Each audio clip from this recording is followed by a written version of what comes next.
ulit. Wala pa rin.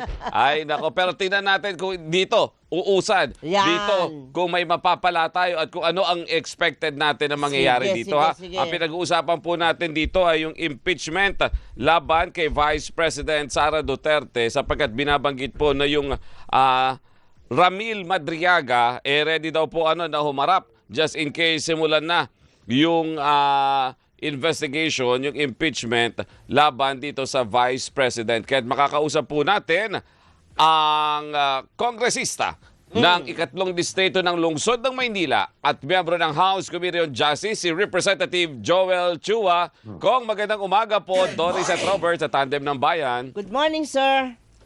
Hi Doris and Robert, magandang umaga at sa lahat po ng inyong mga taga-subaybay. Ayun, sabi ko nga kanina po kay Robert, parang gusto ko na lang mag-tune out dito sa mga usapin na ment na ito.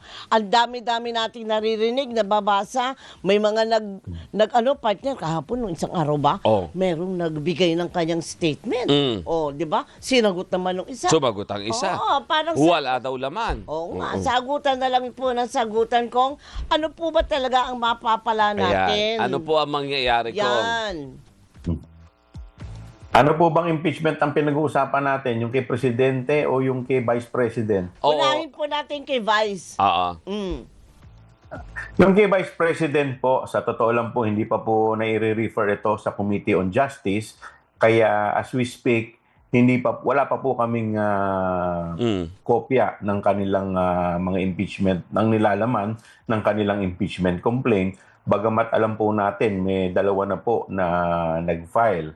At ang balita ko po, meron pa pong isa ngayong araw na to. Kaya yung pong tatlong yan, hindi pa po natin na riribisa, hindi pa po natin nauusisa kung ano po ang nilalaman ng mga ito. Opo. Sir, para lang po maintindihan din ng mga kababayan natin, yung tatlong po yan, halimbawa may dalawa na, tapos may ihabol na isa ngayon, ano po yung next na mangyayari at ano yung ini-expect natin na gagawin ng House Justice Committee pagdating po dito?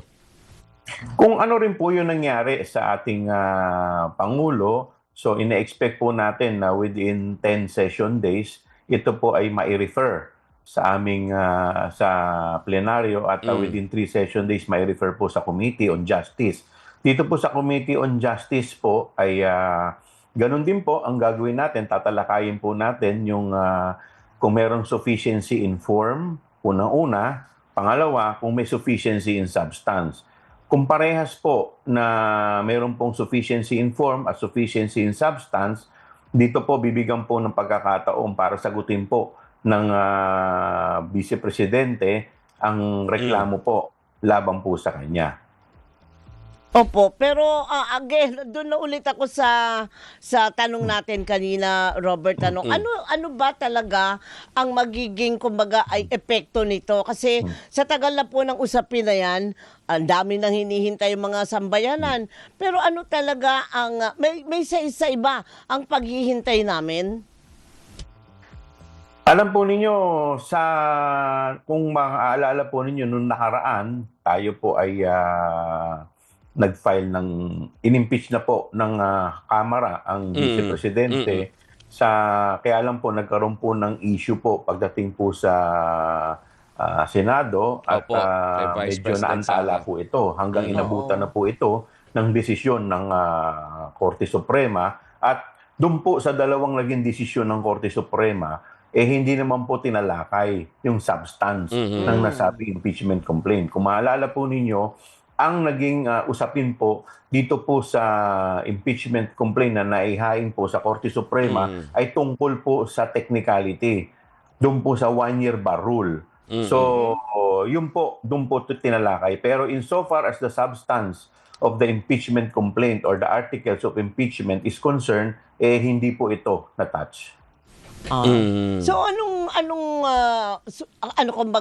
anong susunod na kabanata ang aabangan pa natin, Kong? Sabi, yun daw, may isang whistleblower. Si Ramil Madriaga, ipe-present daw. Kapag ganito ba, Kong, mas lalakas yung complaint kapag nagkaroon na ng pagdinig?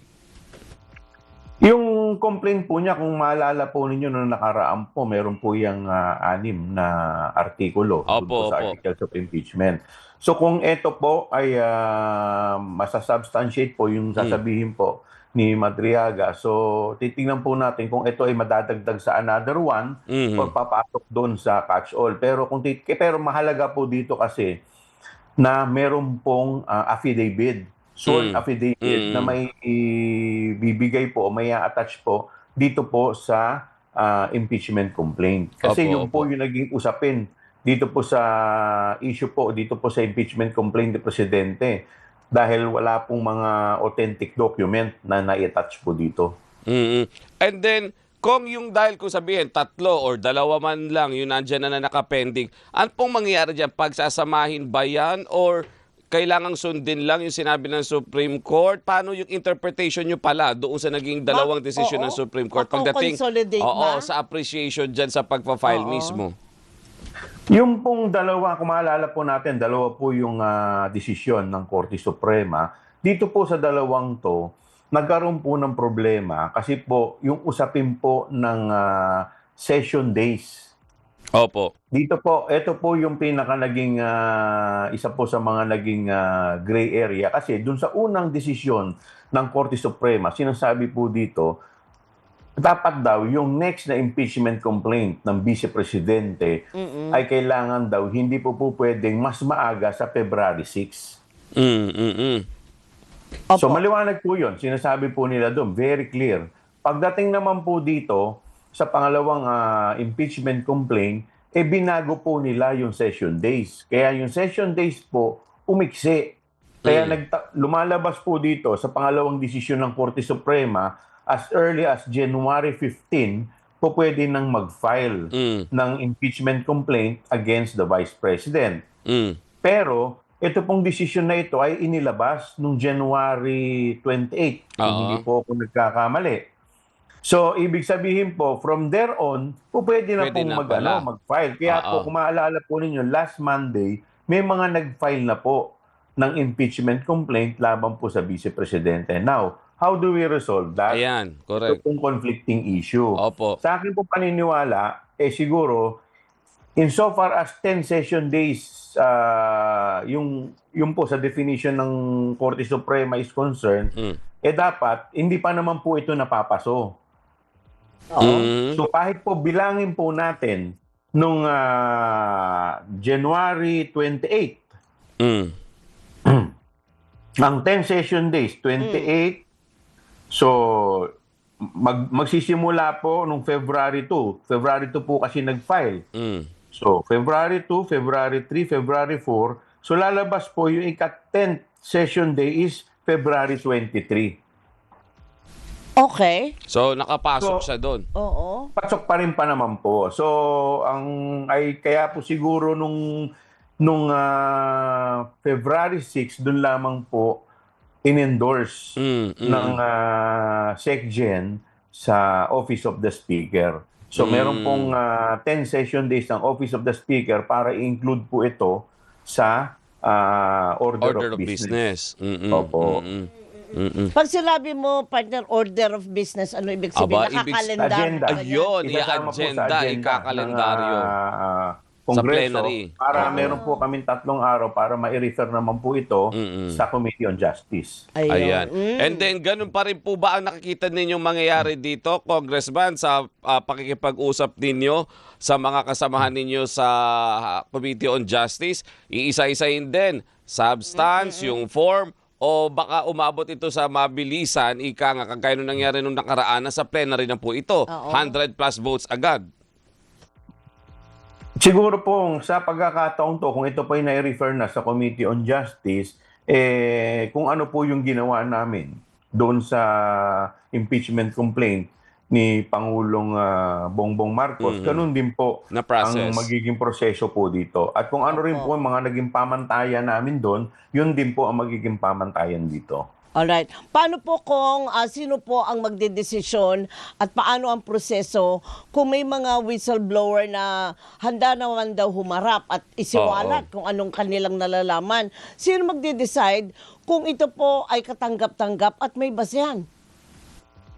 Normally naman po yung committee chairman, pero po pwede rin po itong upon motion po ng kahit na sino miyembro, pwede po itong pagbotohan.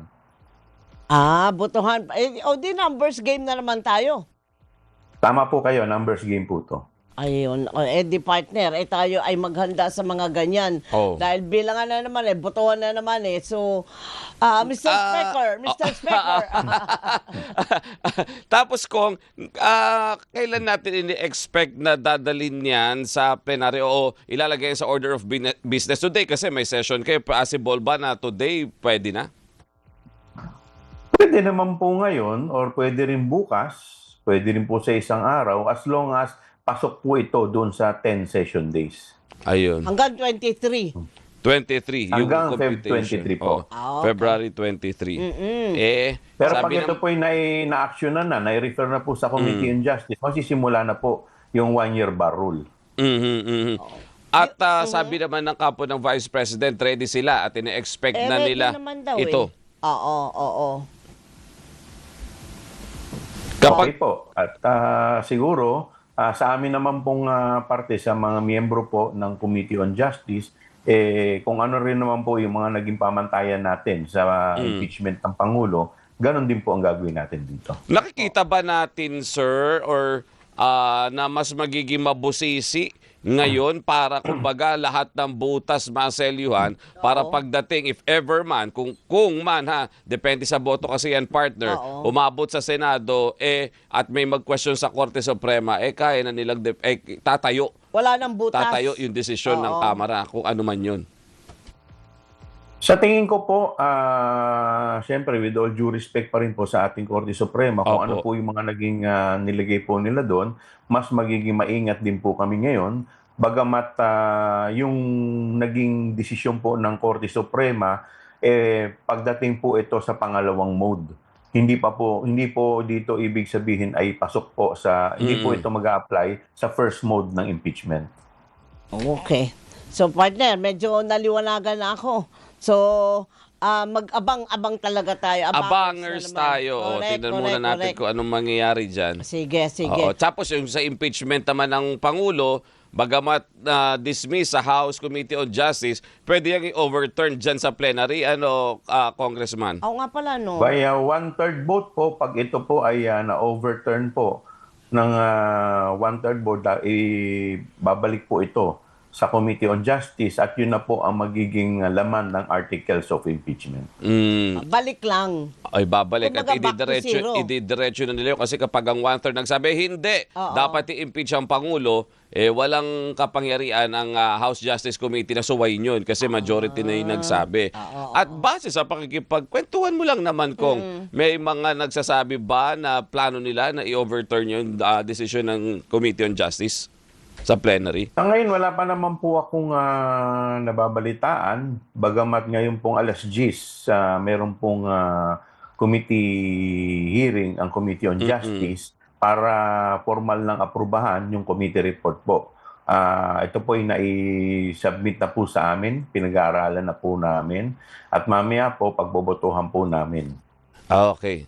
Alas 10 yan, ha? Alas 10. So, yun muna tayo Opo, pala. alas 10 po. Yun ang abangan natin. Yan, kung walang, kumbaga, pal, mamaya, Pahabain yung diskusyon.